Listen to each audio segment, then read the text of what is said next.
Em nome do Pai, do Filho e do Espírito Santo. Amém. Naquele tempo, Jesus acrescentou uma outra parábola, porque estava perto de Jerusalém e eles pensavam que o reino de Deus ia chegar logo. Então Jesus disse: um homem nobre partiu para um país distante a fim de ser coroado rei e depois voltar. Chamou então 10 de seus empregados e entregou 100 moedas de prata a cada um e disse: procura negociar até que eu volte. Seus concidadãos, porém, o odiavam e enviaram uma embaixada atrás dele, dizendo: nós não queremos que esse homem reine sobre nós. Mas o homem foi coroado rei e voltou. Mandou chamar os empregados aos quais havia dado o dinheiro, a fim de saber quanto cada um havia lucrado. O primeiro chegou e disse: Senhor, as 100 moedas renderam 10 vezes mais. O homem disse: muito bom, servo bom. Como fostes fiel em coisas pequenas, recebe o governo de 10 cidades. O segundo chegou e disse: Senhor, as 100 moedas renderam 5 vezes mais. O homem disse também a este: recebe tu também o governo de 5 cidades. Chegou outro empregado e disse: Senhor, aqui estão as tuas 100 moedas que guardei num lenço, pois eu tinha medo de ti, porque és um homem severo. Recebes o que não destes e colhes o que não semeastes. O homem disse: servo mau, eu te julgo pela tua própria boca. Tu sabias que eu sou um homem severo, que recebo o que não dei e colho o que não semeei. Então por que tu não depositastes meu dinheiro no banco? Ao chegar eu retiraria com juros. Depois disse aos que estavam aí presentes: tirai dele as 100 moedas e dai àqueles que têm 1000. Os presentes disseram: Senhor, esse já tem 1000 moedas. Ele respondeu: eu vos digo, a todo aquele que já possui será dado mais ainda, mas aquele que nada tem será tirado até mesmo o que tem. E quanto a esses inimigos que não queriam que eu reinasse sobre eles, trazei-os aqui e matai-os na minha frente. Jesus caminhava à frente dos discípulos, subindo para Jerusalém. Querido irmão e irmã, a palavra de hoje é de uma importância muito grande para a nossa vida de cristãos. É o Evangelho de Lucas, capítulo 19, versículos de 11 a 28. A tão conhecida parábola dos talentos. Para cada um, São Lucas narra que o homem entregou 100 moedas e recomendou: faze negócios com essas moedas, para que quando eu voltar eu possa colher.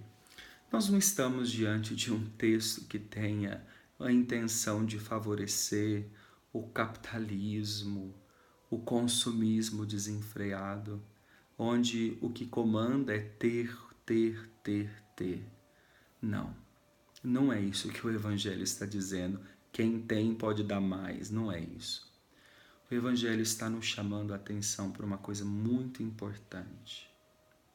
Vejam, dos 3 empreendedores que ouvimos aqui hoje no Evangelho, que receberam a mesma quantia, 2 trabalharam essas moedas. E um preferiu enterrar e esperar o dia em que o seu patrão voltaria. Os outros não ficaram na espera,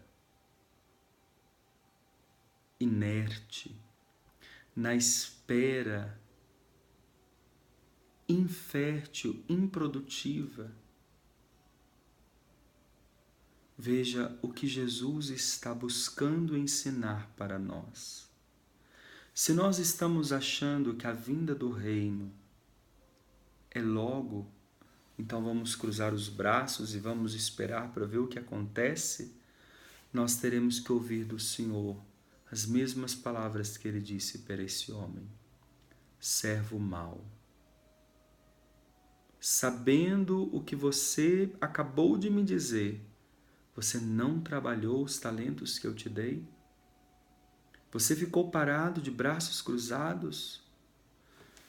Trabalhar os talentos significa acreditar que hoje o Senhor poderá pedir conta da administração dos seus bens. Guardar significa deixa isso para lá e eu vou tocar a minha vida. Aqueles que empreenderam as moedas, fizeram render 10, 5 vezes mais, eles estavam atentos cada dia. Veja, o intuito, como o padre disse agora há pouco, não é um intuito capitalista. Se fosse, aquele que deu 100, deveria ter dado como o primeiro também 100, e no entanto ele disse, aqui está, rendeu 5 vezes mais. O outro rendeu 10 vezes mais. Não é a quantidade, é o empenho diário, é a perseverança de cada dia. E agora talvez você esteja pensando, mas eu não recebi talentos do Senhor. Irmão, a sua vida é um talento, é um presente. Depois, quantos outros dons o Senhor te deu com a sua inteligência, com a sua capacidade? Você tem feito isso crescer, porque todo dom tem que ser cultivado. Todo dom tem que ser trabalhado, senão ele tende a morrer, ele tende a ficar do mesmo jeito, do mesmo tamanho. Veja, ó, aqui está a 100 que você me deu, não fiz nada, ficou do mesmo jeito. É preciso fazer crescer os dons dados por Deus. É preciso trabalhá-los. É preciso colocá-los para que cresçam. Você tem doado a sua vida? Você tem feito esse dom de Deus crescer dentro de você, ou você vive sempre do mesmo jeito? Não tem uma perspectiva de crescimento, de ir além. Se o Senhor te confiou 100, faça esse 100 crescer conforme a sua capacidade. Você não é obrigado a produzir como o outro, não é obrigado a fazer como o outro faz, dentro das suas possibilidades, mas não fique de braços cruzados. Façamos os dons de Deus crescer em nós. Façamos com que esses talentos que o Senhor confiou se multipliquem. 10, 5, 3, 2, 1. Mas que não fique do mesmo jeito. Que Deus dê essa graça para nós. Fazer crescer os dons dados por Deus. Que Deus abençoe você. Em nome do Pai, do Filho e do Espírito Santo. Amém.